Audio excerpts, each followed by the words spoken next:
بسم اللہ الرحمن الرحیم۔ سیٹلائٹ کیا ہے، سیٹلائٹ کی کون کون سی اقسام ہیں اور یہ کیا کام کرتے ہیں، آئیے اس ویڈیو میں جانتے ہیں۔ 1957 میں سوویت یونین نے سپوٹنک 1 کے نام سے پہلا انسانی سیٹلائٹ خلا میں بھیجا۔ یہ سیٹلائٹ ایک تجرباتی سیٹلائٹ تھا جس کا مقصد سیٹلائٹ ٹیکنالوجی کا ٹیسٹ اور زمین تک سیٹلائٹ کے ریڈیو کمیونیکیشن کو چیک کرنا تھا۔ اس تجربے کی کامیابی کے بعد خلا میں سیٹلائٹ ٹیکنالوجی نے مزید پیش رفت کی۔ اس دوڑ میں امریکہ بھی شامل ہوا اور بعد میں دنیا کے دیگر ترقی یافتہ ممالک بھی شامل ہوئے۔ سیٹلائٹ ٹیکنالوجی آج کے جدید دور کی کمیونیکیشن، خلا سے زمین کے جائزے، موسموں کے بدلاؤ، زمین کے جغرافیے میں تبدیلی، جی پی ایس جس سے ہم ہر روز گوگل میپ کے ذریعے راستے معلوم کرتے ہیں، اور دیگر کئی اہم شعبوں میں استعمال ہوتے ہیں۔ ایک اندازے کے مطابق اس وقت خلا میں 5500 سے زائد سیٹلائٹ زمین کے گرد گھوم رہے ہیں، جبکہ 2030 تک ان کی تعداد 58,000 سے زائد ہو سکتی ہے۔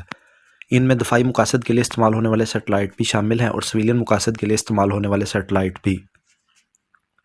سیٹلائٹ خلا میں مختلف طرح کے مدار میں زمین کے گرد چکر لگاتے ہیں۔ مثال کے طور پر کمیونیکیشن سیٹلائٹ جن سے ٹیلی ویژن، انٹرنیٹ یا ریڈیو کمیونیکیشن کی جاتی ہے، جیو اسٹیشنری مدار میں ہوتے ہیں، یعنی یہ زمین کے خط استوا کے اوپر خلا میں زمین کی محوری گردش کے ساتھ گھومتے ہیں۔ یوں یہ ہر وقت زمین پر ایک ہی علاقے میں مسلسل کوریج کر سکتے ہیں۔ اس کا فائدہ یہ ہے کہ زمین پر لگے ریسیورز کو بار بار انہیں ٹریک نہیں کرنا پڑتا۔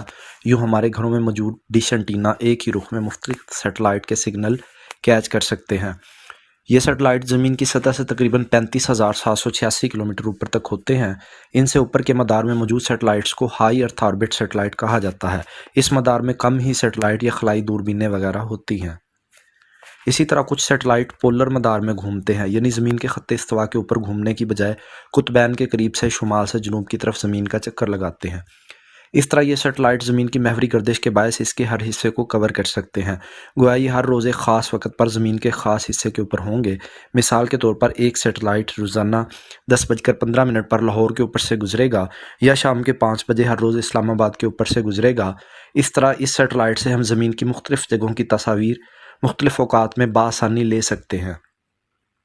یہ سیٹلائٹ زیادہ تر موسموں کی پیشگوئی، طوفان اور زمین پر دیگر آفات کی مانیٹرنگ کے لیے استعمال ہوتے ہیں۔ ان کا مدار زمین کی سطح کے اوپر 200 سے 1000 کلومیٹر تک ہوتا ہے۔ پاکستانی خلائی ایجنسی سپارکو کا چائنا میڈ سیٹلائٹ جسے 2018 میں بھیجا گیا، وہ بھی ایسے ہی مدار میں گھوم رہا ہے۔ ایسے ہی کچھ سیٹلائٹ لو ارتھ آربٹ میں گھومتے ہیں، یعنی وہ سیٹلائٹ جو زمین سے کافی قریب ہوتے ہیں۔ کتنے؟ کم سے کم زمین کی سطح سے 160 کلومیٹر اوپر اور زیادہ سے زیادہ 1000 کلومیٹر۔ ان میں ناسا کی ہبل ٹیلیسکوپ یا انٹرنیشنل اسپیس اسٹیشن بھی شامل ہیں۔ یہ جیو اسٹیشنری سیٹلائٹ نہیں ہوتے، یعنی یہ زمین کی محوری گردش سے نہیں جڑے ہوتے، اس لیے یہ ہمیں ایک وقت میں ایک جگہ اور دوسرے وقت میں آسمان میں دوسری جگہ نظر آئیں گے۔